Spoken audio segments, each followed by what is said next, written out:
Namaskar and welcome to another episode of Welcome. As you know, this initiative is for public health, awareness, prevention, cure, you name it. These are the questions that you can put across to our experts that we have on our panel. Today, I have Dr. Harikumar Nair with us, and he's here from Kochi. So before I go into a deeper intro of yours, I would like to know something about yourself. I have been in liver and digestive care with a 24 years of practice. And hepatology, liver, of course, is my passion and focus. Did work as a transplant hepatologist to begin with, and then migrated into hepatic hemodynamics, which is basically, liver pressure studies. And currently, I am into community hepatology quite a lot, primarily because, the solution for the problems are all at grassroots level. Community liver care is much more important than anything. Yeah, I guess that's where we come in, and that's what we have been trying to do is actually bridge the gap. You know, like he's saying, it starts from the grassroots level of the community, and we are very grateful to you, sir, for joining us today and sharing your knowledge of nearly 24 years plus. Wow, that's nice. So, sir, we have got specific questions from our viewers, and we collated, and we would like you to answer a few questions. So, how much alcohol is safe for drinking?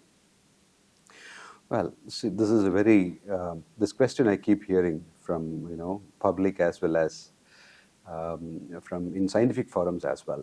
Many guideline authorities which bring out guidelines have quoted and stated that X number of standard drinks for women and Y number of standard drinks for men.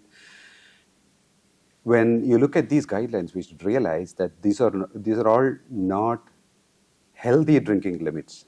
These are all limits set for less harming alcohol quantity. So needless to say, every drop of alcohol affects your body. Many people think it is liver that is getting primarily affected. Partly true.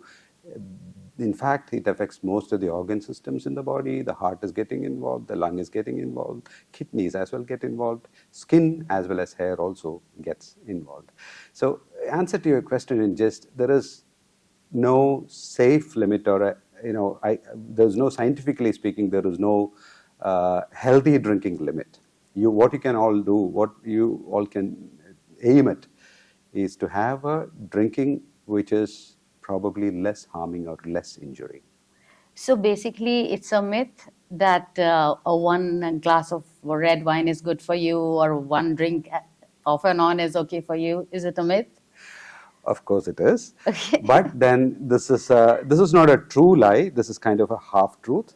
I would explain that. Red wine has got many molecules which are good for health. They are collectively known as polyphenols, and a particular molecule called resveratrol is supposed to be very good for health. It has got anti-cancer property, antioxidant properties. But then logically speaking, if you are aiming at resveratrol quantity sufficient enough to improve your health, then you will have to drink gallons of wine.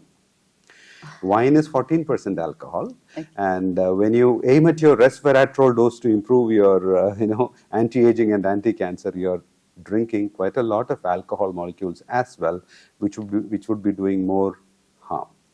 So I think the viewers would want to know, or rather it is an important point that Sir has brought up, that yes, there are certain good qualities on it, but the amount that you would need to drink is harmful because it also has alcohol content. If you have a capsule which resveratrol, which the red wine has, of course it's going to improve your health, but then the add-on factor, which is alcohol, is going to harm you. So in a nutshell, by drinking wine, you're not going to improve your health. By drinking wine, you're drinking it for the sake of that, for the feeling of having a drink to relax. That is the purpose. It is not to improve your health. Okay. I think that is a very important aspect which many of us don't know, the underlying problems that it could cause. Yes, like Sir said, that it's okay to enjoy a drink off and on, but not for drinking it thinking that it's a benefit to the body in Absolutely. any way. Absolutely. So, sir, correlating to this, how does alcohol really affect our liver? Yeah. So liver is the factory which deals with many other poisons, as well as what all we ingest or drink as food material or as medicines. Everything has to go through liver, and this factory cleans it up. Once the purpose of a medical molecule is done, then it has to go out of the body. This is done by liver. Similarly, when you drink alcohol, the alcohol molecule goes into the liver, and some enzymes, some chemicals work on the alcohol. Alcohol dehydrogenase, aldehyde dehydrogenase. These are enzymes which act on the alcohol molecule and then chucks it out of the body. In this process, unfortunately, if the quantity and the frequency of alcohol intake is more, then the liver suffers.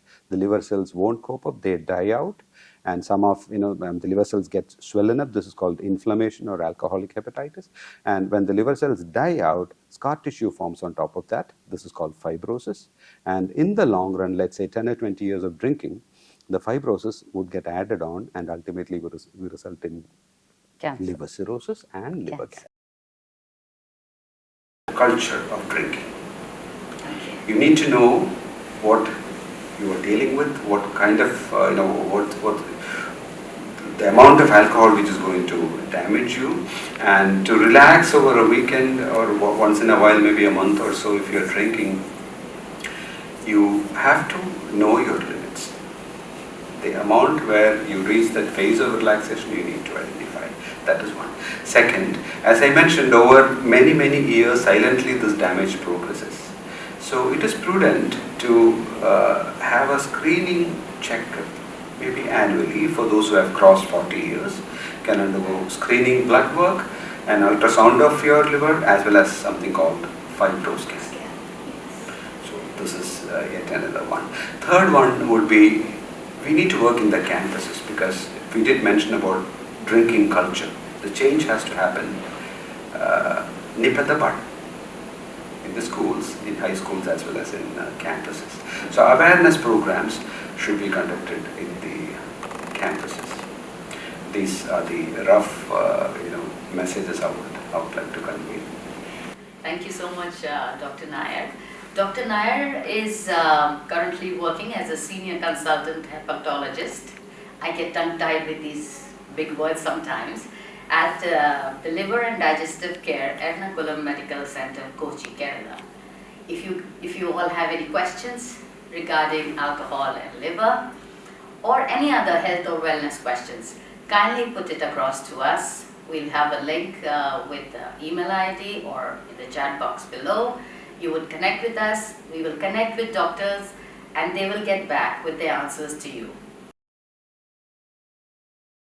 I think we are blessed to be associated with such doctors who are taking out time from their own life to share their knowledge so that everyone else can also embark on a health and wellness path. Thank you so much. Thank you so much, sir. Thank you for inviting me for this program. Namaste.